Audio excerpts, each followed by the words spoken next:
Selamat berjumpa kembali di Arketipum 18. Pada pertemuan kali ini kita akan membahas lagi mengenai mata kuliah Bahasa Indonesia Keilmuan. Kita masuk di pertemuan keempat ini. Materi di pertemuan keempat ini masuk pada pembahasan mengenai sastra tradisional. Sastra tradisional di sini kita masih menggunakan sumber buku referensi dari Burhanur Giantoro tahun 2010 yang menjelaskan bahwa sastra tradisional menunjukkan bahwa bentuk dari sastra itu, maksudnya dari bentuknya, berasal dari cerita yang telah mentradiksi. Bentuk-bentuk sastra tradisional di sana, cerita-ceritanya merupakan cerita-cerita yang telah mentradisi atau yang dari dulu itu pernah ada. Tidak diketahui kapan mulainya dan siapa penciptanya. Ini berarti sudah masuk ke anonim, bahwa penciptanya dia tidak tahu dan dikisahkan secara turun-temurun secara lisan. Di dalam proses kita memahami sastra tradisional ini, tentunya cerita-cerita ini sudah ada sebelum kita lahir di sini, karena di sana diceritakan oleh orang tua kita, kemudian nenek kita, dan para orang-orang yang sebelumnya tentu di sana sudah pernah mendengar cerita-cerita mengenai hal-hal yang ada di sekitar siswa atau sekitar kita di sini. Cerita-cerita ini sudah ada. Namun ketika kita menggali lebih mendalam, sebenarnya asal muasal cerita ini dari siapa? Di sana diketahui bahwa cerita ini tidak diketahui siapa yang pertama kali menciptakannya, karena sifatnya adalah secara lisan di sana. Kemudian dari berbagai macam penjelasan mengenai sastra tradisional yang ada di dalam pembahasan kita ini, khususnya mengenai sastra anak, tentunya berada di sekitar anak. Salah satunya ada fabel. Ini cerita fabel yang di sana mengisahkan mengenai binatang seolah-olah bersikap seperti manusia, berpikir seperti manusia. Nanti akan kita bahas satu persatu di sana agar lebih mendetail. Kemudian ada dongeng rakyat, hal-hal yang ada informasinya berdasarkan cerita-cerita masa lampau yang diceritakan oleh orang tua kepada anak secara lisan dan turun temurun. Nah, ini di sana menjadi hal yang sangat penting untuk terus dilakukan, karena ini merupakan salah satu bentuk dari kearifan lokal. Wujudnya salah satunya dari dongeng rakyat itu. Kemudian ada metodologi atau sering dikatakan sebagai mitos. Kemudian ada legenda. Ini ada 5, yang terakhir ada epos. Nanti akan kita bahas satu persatu di sini. Yang pertama, kita akan membahas mengenai fabel. Fabel di sini di dalam bukunya Burhanur Giantoro dijelaskan bahwa fabel adalah cerita binatang yang dimaksudkan sebagai personifikasi karakter manusia. Personifikasi di sini maksudnya seolah-olah ketika binatang itu hidup, kemudian dia berada atau berinteraksi dengan lingkungannya, dia juga berpikir, kemudian bersikap, kemudian berkata yang sama persis dengan pemahaman manusia. Hal-hal seperti inilah yang biasanya disenangi oleh anak ketika anak belajar bercerita, belajar hal-hal baru. Kemudian pada umumnya cerita-cerita fabel ini bentuknya dia tidak panjang dan secara jelas mengandung ajaran moral. Ajaran moral biasanya di sini disampaikan untuk dapat dipahami oleh anak bahwa kejadian-kejadian yang ada di dalam cerita yang di sana diperankan oleh, misalnya ada beruang, ada kerbau, kemudian hewan-hewan yang lain, ketika berinteraksi di sana, misalnya ada karakter yang ditonjolkan, tolong menolong, tanggung jawab, kemudian rasa ingin tahunya ketika dia belajar, bagaimana dia ketika temannya terluka dia membantu. Ini disampaikan di sana ketika masuk di dalam cerita-cerita. Dan pesan moral itu secara nyata biasanya ditempatkan pada akhir cerita, bukan di awal cerita. Ini loh. Dia nanti jelas di akhir cerita bahwa cerita ini sebenarnya mengisahkan mengenai ini, sehingga pesannya kepada para pembacanya seperti ini. Peristiwa-peristiwa yang disampaikan di dalam fabel di sana sudah jelas nanti arahnya. Namun ketika sudah masuk ke dalam tahapan yang lebih sulit lagi, nanti cerita ini juga bisa meningkat. Namun di akhir cerita endingnya, ini loh, yang diajarkan adalah hal-hal mengenai pesan moral seperti apa.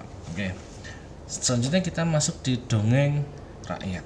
Pada dongeng rakyat di sini dijelaskan bahwa dongeng atau dongeng rakyat merupakan salah satu bentuk dari cerita tradisional yang hadir pada masa lampau secara lisan dan turun-temurun. Cerita-cerita ini tentunya pada masa lampau dongeng ini diceritakan oleh orang tua pada anaknya secara lisan, kemudian turun-temurun kepada baik itu kepada anaknya, kemudian kepada cucunya, kepada teman-teman yang lain. Karena cerita dari dongeng ini tentunya di sana diceritakan secara lisan, hal ini sama dengan fabel tadi. Di dalamnya mengandung ajaran moral. Konflik kepentingan yang ada di sana menceritakan antara yang baik dan yang buruk.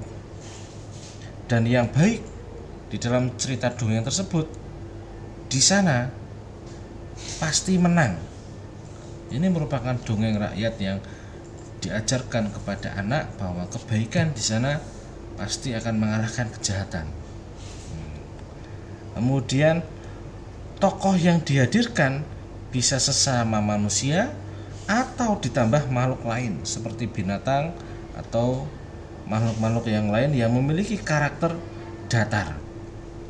Jadi sudah terlihat nanti karakternya, walaupun tokohnya itu bisa manusia atau makhluk yang lain, nanti di sana karakternya datar dan terlihat nanti mana yang baik dan mana yang jahat. Inilah dongeng-dongeng yang biasanya disampaikan oleh orang tua kepada anaknya ketika saling berkumpul di sana atau akan tidur. Ada cerita-cerita seperti ini. Alurnya biasanya bersifat progresif karena untuk memudahkan pemahaman cerita. Ini loh alurnya. Sehingga masalah-masalah yang ada di sana tidak terlalu kompleks karena sasarannya sudah jelas. Nantinya akan memberikan pesan moral kepada para pembacanya. Kemudian ada mitos. Di dalam bukunya Burhan Nurgiantoro dijelaskan bahwa di sana mitos dapat dipahami sebagai sebuah cerita yang berkaitan dengan dewa-dewa tentang kehidupan supernatural yang lain. Juga sering mengandung sifat pendewaan manusia atau manusia keturunan dewa. Makarstik dalam Nurgiantoro 2010 menyatakan seperti itu. Ketika kita memahami bahwa di sini mitos merupakan hal yang berkaitan dengan sesuatu yang dianggap di sana gaib, kemudian dipercayai oleh manusia, maka hal-hal yang di sana sudah dipercayai, misalnya di Indonesia di sana ada cerita mengenai Nyai Roro Kidul. Nah, ini hal-hal yang berada di dalam proses kepercayaan di sana, maka semuanya diminta atau secara sadar. Nah, ini secara sadar ketika sudah dipercaya seperti itu, maka tempat-tempat yang di sana menjadi hal-hal yang dirasakan memiliki kehidupan yang supernatural, atau hal-hal yang memiliki sifat pendewaan dari manusia, ini akan dijaga. Kemudian akan selain dijaga di sana kita menghormati karena kedudukannya di sana di setiap daerah pasti berbeda-beda.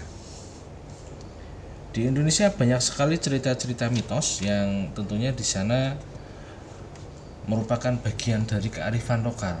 Karena mitos biasanya erat sekali dengan bagaimana kita melestarikan lingkungan, bagaimana kita menjaga lingkungan di sana sesuai dengan arahan yang ada di dalam mitos tersebut. Mitos sebenarnya di sana jarang sekali juga yang merugikan ini. Dan tentunya di sini bersifat positif. Bersifat positif.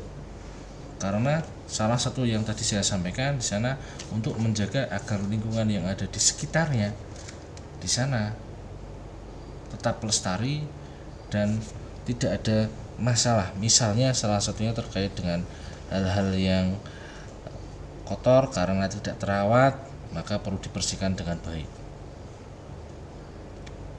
Istilah dari mitos tadi, kemudian mitologi yang sering kita bahas tadi sebenarnya saling bergantian, namun dari pemaknaannya di sana agak berbeda. Mitos yang ada di sini itu berkaitan dengan ceritanya itu sendiri, cerita yang ada di ceritanya. Sedangkan metodologi di sana ketika kita pahami bahwa metodologi merupakan ilmu sastra yang mengandung konsep mitos. Jadi metodologi dia mengkaji terkait dengan mitos yang ada di dalam cerita-ceritanya itu sendiri. Konsep tentang dongeng yang tadi yang dikatakan, kemudian hal yang gaib, kemudian kehidupan dewa-dewa, kemudian makhluk yang lain yang dianggap di dalamnya menjaga atau sebagai di sana itu memang posisinya dianggap sudah ada sebelum kedatangan manusia, maka di sana diupayakan untuk selalu dilestarikan karena ini merupakan salah satu bentuk dari kearifan lokal.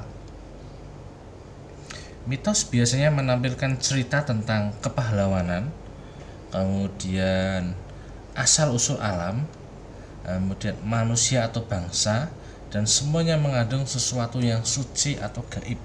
Jika kita berkaca pada tiga hal yang ada di sini mengenai mitos yang menceritakan tentang sesuatu, kita di sini menganggap yang pertama bahwa mitos itu tentunya bersifat positif di sana.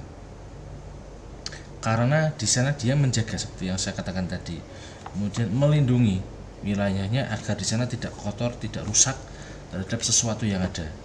Kemudian mitos yang ada di setiap tempat atau lingkungan atau wilayah yang luas, tentunya di sana bagaimana kita menghormati alam, bagaimana kita menjaga agar lingkungan yang ada di sekitar di sana yang memang sudah bersih, kemudian ada unsur-unsur yang di dalamnya perlu dihormati, kemudian di sana perlu dijaga, maka itu akan terus-menerus ada. Harapannya selalu ada. Dengan cara seperti apa? Dengan prosesnya kita menghargai lingkungan tersebut agar tidak tercemar kemana-mana. Kemudian di sini ada juga penjelasan jenis mitos menurut Hook dan kawan-kawan dalam Nurgiantoro 2010 bahwa yang pertama mitos itu mitos penciptaan. Dikatakan mitos penciptaan karena mitos yang menceritakan atau menjelaskan awal mula kejadian sesuatu. Ketika sudah mengacu ke dalam awal dari penjelasan dari mitos penciptaan, di sana dia menceritakan dari awal sampai diketahui, oh ini kejadiannya seperti ini, sehingga di sana dipercaya karena kejadian seperti itu. Ini merupakan bagian dari mitos penciptaan. Kemudian ada juga mitos alam. Dijelaskan bahwa mitos alam adalah cerita yang menjelaskan hal-hal yang bersifat alamiah, serta di sana dipercaya karena dari sifatnya yang alami, misalnya salah satunya dari formasi bumi, pergerakan matahari dan bumi, perbintangan, perubahan cuaca. Jadi dia melihat semuanya dari unsur alam, membaca hal-halnya atau peristiwanya dari alam. Oh misalnya pada malam hari ini akan muncul bintang dengan bentuk seperti ini, kemudian di sana akan dipercayai dari bentuk itu mengandung makna apa.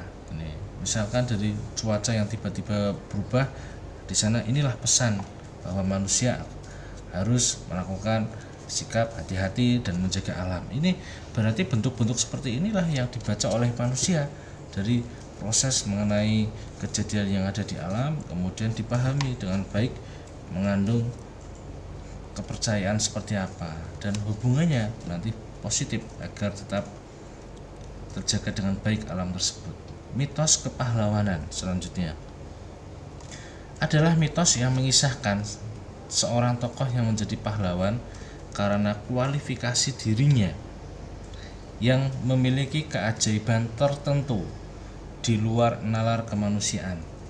Jadi ketika sudah dia banyak sekali melakukan proses atau pengalaman kehidupan, misalnya membantu seorang, kemudian di sana dirinya bisa melakukan hal-hal yang berbeda dengan waktu yang di sana singkat, kemudian ada wujud yang dihasilkannya, kemudian dijelaskan dalam dalam Nur Giantoro 2010 seperti tadi bahwa mitos yang mengisahkan seorang tokoh.